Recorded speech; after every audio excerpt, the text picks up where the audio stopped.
Respect. Και εγώ είμαι παντρεμένος, άμα χωρίς να κλάψω. Τυχερός. Τυχερός. Όχι, Στα πραγματικά.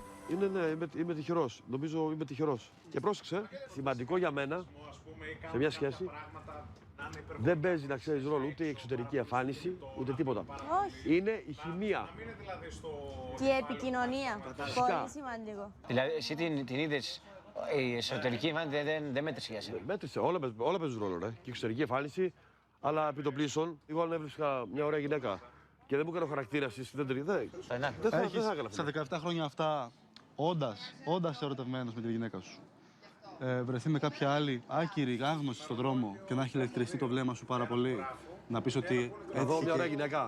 και κοιτάχτηκες με μία και ένιωσες ότι Κάτι συμβαίνει εκεί. κάτι Γίνεται. Αυτό το ηλεκτρίστη δεν υπάρχει για μένα. Ηλεκτρίστηκα. Δεν υπάρχει. το οποίο συμβαίνει. Το ξέρω. Για μένα εγώ δεν πιστεύω αυτό, δεν υπάρχει. Να πεις Δηλαδή, ότι πρόσεξε. ο άνθρωπός μου, ξέρω. Πρόσεξε, το να δω μια γυναίκα εννοείται στον δρόμο, Να πεις ένα κομπλιμέντο ωραίο. όταν θα δω μια ωραία γυναίκα, και είναι γυναίκα μπροστά, θα του πω φίλε, ωραία γυναίκα. Σε αντικειμενικό Αλλά πρόσεξε, επίπεδο. Ναι, να είναι ωραία γυναίκα. Για μένα. Δεν είναι κακό. Όπως η γυναίκα, αν περάσει ένα ωραίο άντρα, φίλε, και πει ρε φίλε, τι ωραίο